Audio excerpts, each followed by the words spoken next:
Okay.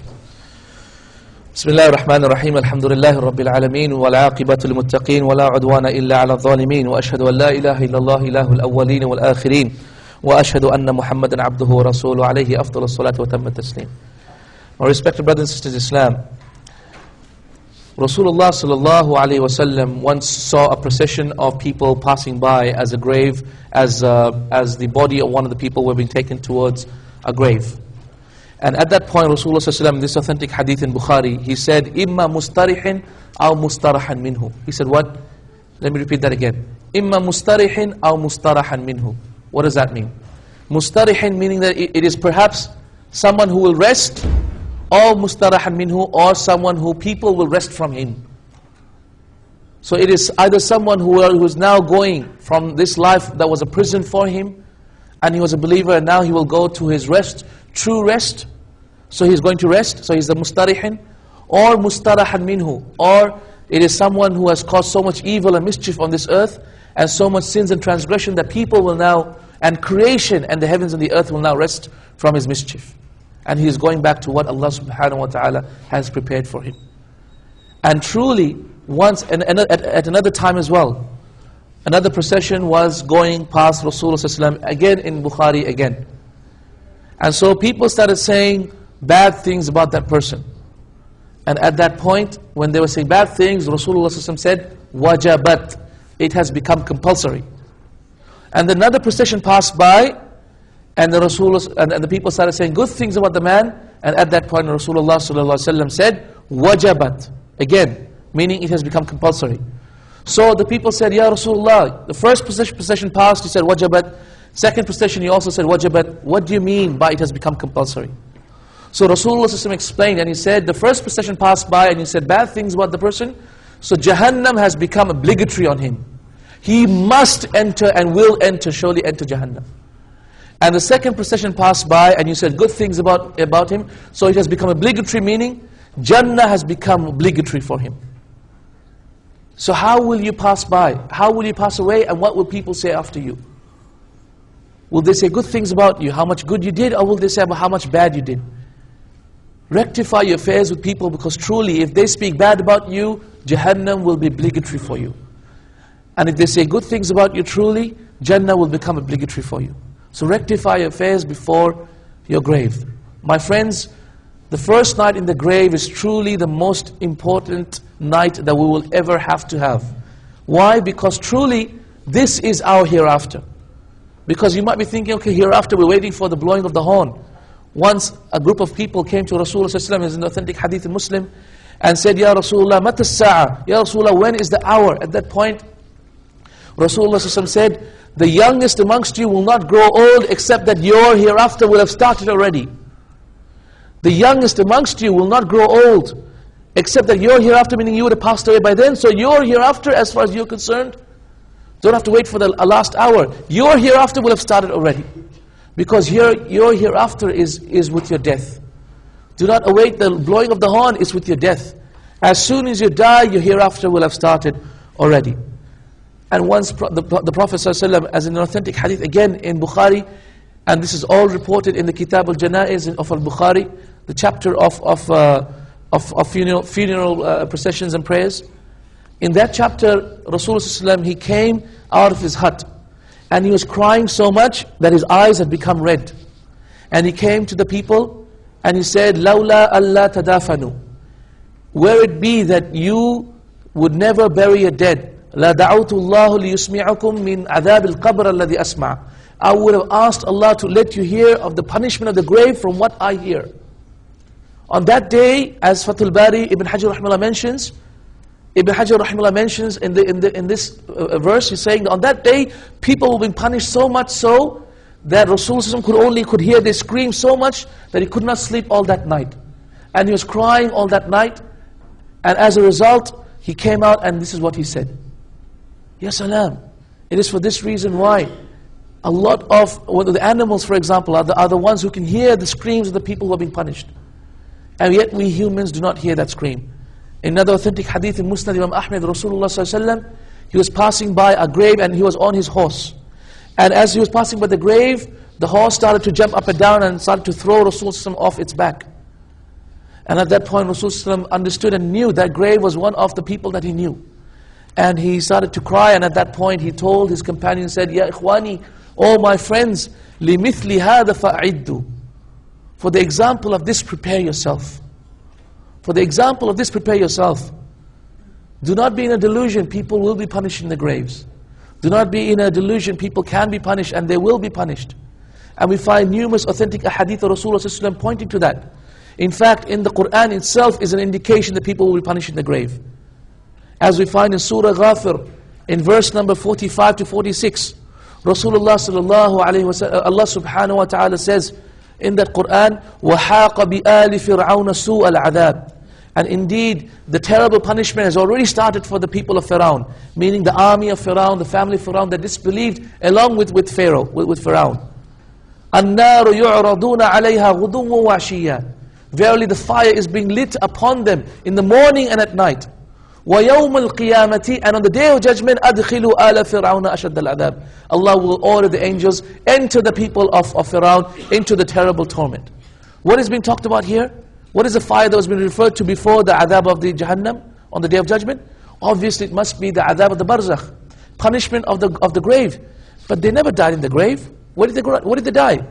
They were crushed by the water, wasn't it? They were drowned in the sea. So it does not matter wherever you are. Whether you are in the grave, or you have been eaten by an animal, or you have been burnt and you're in ashes, or you have been lost and no one knows where you are, you cannot escape Allah subhanahu wa ta'ala. And even though they were drowned by the water, Allah mentions they are being punished by the fire. So adhab of the barzakh, the punishment of the grave is the punishment of the barzakh. And the barzakh is the status between this life and the hereafter. And this status, a person can be punished and they will be according to what Allah subhanahu wa ta'ala wishes.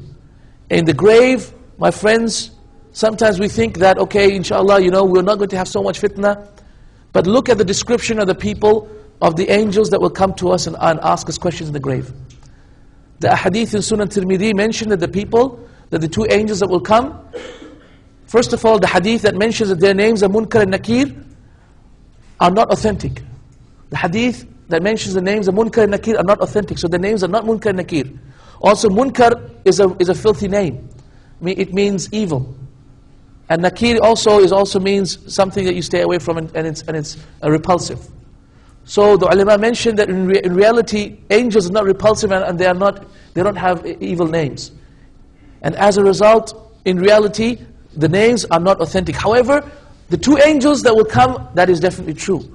And the hadith mentioned that their voices are like thunder. And they're completely black, and their eyes are like lightning, and in one hadith, either the eyes are blue, or in another hadith, their eyes are red. And when they blink their eyes, it's lightning. And the voice is like thunder. And the complexion is completely black, pitch dark. And these are the two angels that will come and question you. How severe is the test going to be in the grave? Well, listen to this. Do you remember the test of the Dajjal? People were dying from lack of food, and the Dajjal will come and he will have billions of dollars and money and wealth and women and everything. And so people will start leaving the religion and going and saying Dajjal is the God. Yes or no?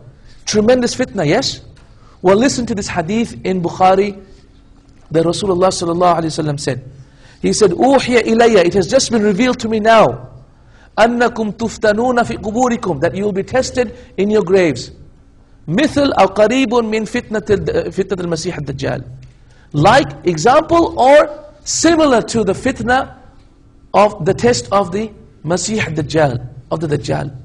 Wallahi, whether we live for the time of the Dajjal or not, we will have a test of the Dajjal that, subhanAllah, that we cannot escape from. So the grave will be a tremendous test for us. It will be a test, the test of the Masih al-Dajjal, of the fitna of the Dajjal.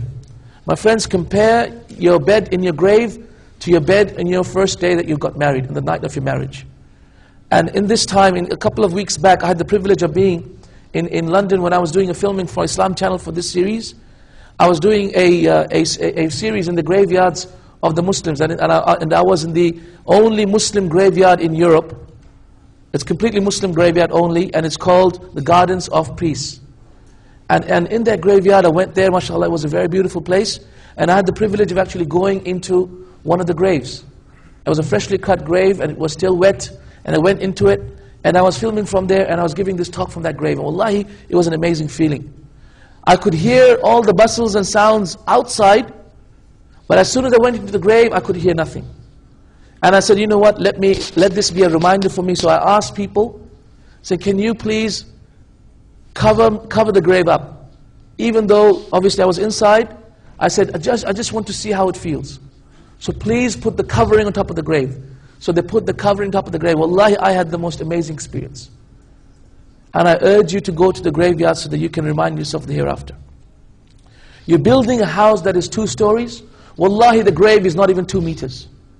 You're building a house that has 7 rooms. By Allah, the grave has only one small place that's hardly barely big enough for you to lie down.